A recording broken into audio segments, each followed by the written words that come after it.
Hello everyone, so today I'm here to talk about Dragonfly in Amber. It is the second book of the Outlander series by Diana Gabaldon. So I would like to say first that I enjoyed the book, but I didn't love the book. It is a really expensive book, and I think that the way that Diana writes sometimes interferes with what I learned from the book. I mean, sometimes what I mean is that sometimes I get confused by so many details and I forget about what is happening. So the beginning was quite confusing, but I wasn't worried about it because it happened the same with the first book. So I was like, okay, so this must be like a thing that Diana likes to write this way because she wants to make the reader confused, and then it makes the reader want to read more to understand what is happening. The second thing about the book is that the beginning was also written in different points of views. I mean, sometimes we had Claire's point of view, which was like really easy because the first book was written completely in her point of view, so it was quite easy. But then she changed the paragraphs, and I don't know if it was because I read it on Kindle, but it had like a little space between each paragraph, and then they immediately changed point of view. We have different settings in this book. So first we have Scotland 1968. We have two characters besides Claire, and we don't actually understand what's happening. We know that one of the characters is related to Claire, but then we discover who she is, but I won't say too much because this is the non-spoilery section. Then we go back in time to Paris and Scotland in 1744 and 1745, and it is quite interesting, and I'm looking forward to see how the series is going to combine these two settings, because the first half of the book is its setting is in Paris, and then the second part is in Scotland. So we'll see how they managed to do that, because they chose Scotland because Scotland was the character of the book, but Paris is also a little bit of the character of the book because of what happens in there. So I'm quite looking forward to see what they're going to do with that. The end, I felt it was rushed, like she wanted to finish the book, and it was like quite action driven, but I didn't quite enjoy it, the last part of Scotland in 1968, even though I understood a lot more about the characters. So the big questions about this book is, can Claire actually interfere with the future, because she knows what's happening, and she's trying to change something, as well as, like, this isn't a spoiler for someone who already finished Outlander. I'm sorry, it's true. Because her intentions were made very clear in the first book, but then in the second one, she's so aware of what she's capable of, because she's afraid that she might make a decision and then change the whole future. And that might mean that perhaps Frank wouldn't exist. That is one of the examples. This is all for the non-spoilery section. It was a really good book. I advise you to read it and then come back to watch the rest of the video. Okay, so go read the book and then come back. Okay, goodbye. I haven't much to say about this spoilery section because there's not much to say. I mean, there's lots of historical facts in the book.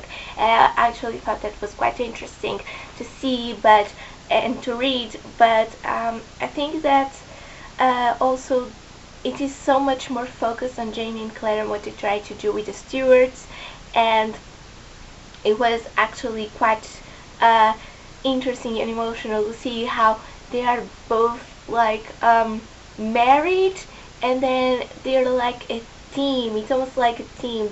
Okay, she does that and he does that, and he's like playing chess and she's like listening to gossip, and then in the end of the night, they get together and they talk about it. So I thought it was like so interesting to see that first part of when it happens in Paris. Then they go to Scotland and we see Jenny again. I was quite happy to see her again. and that time when they were Lallybroch, and I don't know how to say that with a Scottish accent, so I'm sorry. But they were so it was like a family. Quite interesting, the interaction between Jenny and Claire, because it is like girl power and everything, so it's really nice to see. First part, I found it quite confusing and everything, and then we understand that Brianna is actually her daughter, and then it's not like Claire and Frank's daughter, it's actually Claire and Jamie's daughter. And then we're like, what is happening here?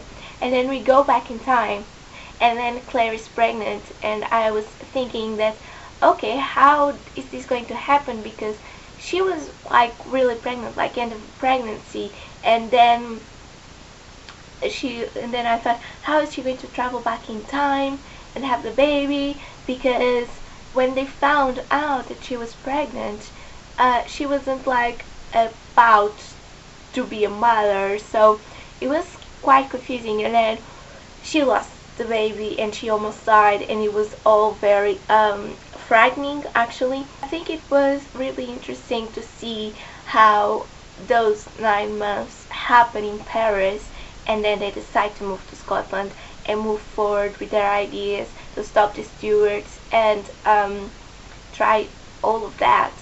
Yeah, there's quite a historical facts, and Claire is like, she meets again the Duke of Sandringham and the Stuart King, and it's all very confusing, because the only thing I know about the Stuarts is that they are mentioned in Reign, which is a CW series. So that's it. Also, the facts, I want to mention now the fact that Claire is so careful about changing the future, because she knows that even though, I think it's like a Doctor Who thing, I don't know, because it's a fixed point in time and nothing can change that. And I think that Diana might have watched some of Doctor Who episodes to write about it, because even though Claire is like doing everything she can to change what will happen, but nothing actually changed.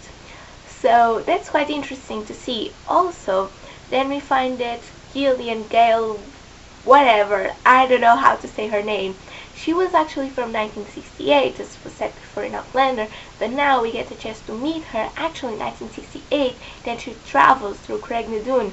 So it is like she is also a witch. I don't know how to say that, because if I say that she's not a witch, then I say that she's like a murderer, because she murdered her husband. So I prefer to say that she's a witch, because it's safer. Yeah, at least she doesn't go to prison, she's burnt. So, ta-da! Yeah. Just finally, I want to talk about Brianna and the fact that she's so poorly introduced to us. Like, in the beginning, she's like quite emotional driven, because she reacts immediately to things. So I think that she's like quite stubborn, like a Fraser, but still, we don't understand quite what is her personality. And also, when it is in the end of the book, we still don't know much about her. I mean, we only know that she's Claire's and Jane's daughter. We don't know nothing else. So I think that I want to see more of Brianna in the 3rd book, because she was just introduced to us in this book, and we don't know anything about her besides the fact of who her parents are. So I hope that in the 3rd book she's there, because I really want to see more of her. That is all for today. I'm Teresa. Thanks for watching, and I'll see you next time. Goodbye!